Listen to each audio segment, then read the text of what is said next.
வாக்குப்பதிவு இயந்திரம் உடையும் அளவுக்கு மக்கள் அதிமுகவிற்கு வாக்களிப்பார்கள் என்று அக்கட்சியின் பொதுச் செயலாளர் எடப்பாடி பழனிசாமி தெரிவித்துள்ளார்.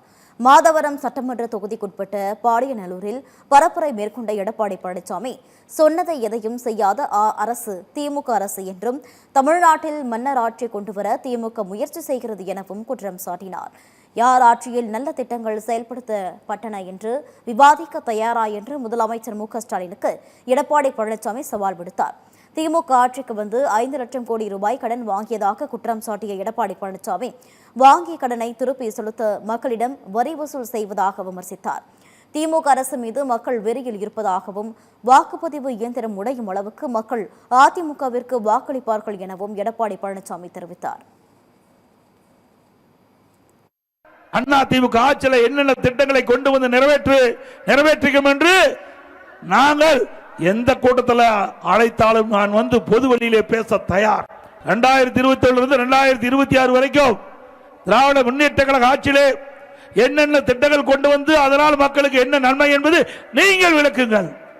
இதுவரைக்கும் பதிலே இல்லை. திராவிட முன்னேற்ற கழகம் ஆட்சிக்கு வந்த பிறகு 5 லட்சம் கோடி கடன் வாங்கியிருக்கிறீங்க. எல்லாம் நம்ம எல்லாம் கடன்காரனா இருக்கிறோம். அதுக்கு யார் காரணம்? திரு ஸ்டாலின் தான் காரணம். திரு ஸ்டாலின் அவர்களே மக்கள் எதிர்பார்த்து கொண்டிருக்கின்றார்கள். எப்பொழுது தேர்தல் வரும் என்று தேர்தல் வந்தவுடனே அந்த மிஷின் உடையிற மாதிரி அழுத்த போறாங்க. அண்ணா திமுக கட்சிக்கு அவ்வளவு வெறியில் இருக்கிறாங்க மக்கள். மாதவரத்தில் தேர்தல் பரப்புரையை முடித்துக் கொண்டு பொன்னேரி தொகுதிக்குட்பட்ட தடாம்பெரும்பாக்கத்தில் எடப்பாடி பழனிசாமி பிரச்சாரம் மேற்கொண்டார்.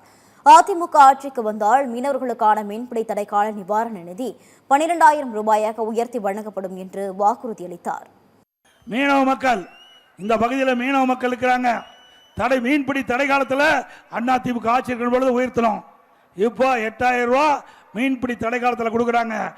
அதிமுக ஆட்சிகளுடன் அந்த 8,000 12,000 ரூபாயாக உயர்த்த வாங்கப்படும். மீன்பிடி தடை காலத்தில் கொடுக்கப்படுகின்ற 8,000 ரூபாயை 12,000 ரூபாயாக உயர்த்தி அதிமுக ஆட்சியிலே வழங்கப்படும் என்ற நற்செய்தி இந்த நேரத்தில் தெரிவித்து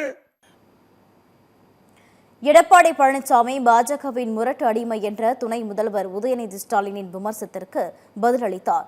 வாஜ்பாய் ஆட்சி காலத்தில் பாஜகவோடு கூட்டணி வைத்த உங்கள் தாத்தா கருணாநிதி தான் முரட்டு அடிமை என எடப்பாடி பழனிசாமி தெரிவித்தார். எனக்கு இந்த முரட்டு அடிமை கொடுத்தா உங்க தாத்தாவுக்கு என்னன்னு கொடுக்கிறது? ஆக உதயநிதி ஸ்டாலின் அவர்களே தெரிஞ்சு பேச வேண்டும். கட்டுக்குட்டி நீங்க. ஆக வாய்க்கு வந்ததெல்லாம் பேசக்கூடாது. நீங்க கூட்டணி பாரதிய ஜனதா கூட்டணி வச்சா அது நல்ல கட்சி, அதிமுக கூட்டணி வச்சா மோசமான கட்சி. ஏங்க அரசியல்ல ஒவ்வொரு தேர்தல் வருகின்ற பொழுது அந்த வாக்குகள் சிதறாம கூட்டணி அமைச்சு வேட்பாளர் நிறுத்தி வெற்றி பெறுவது எல்லா கட்சியிலும் இருக்குது.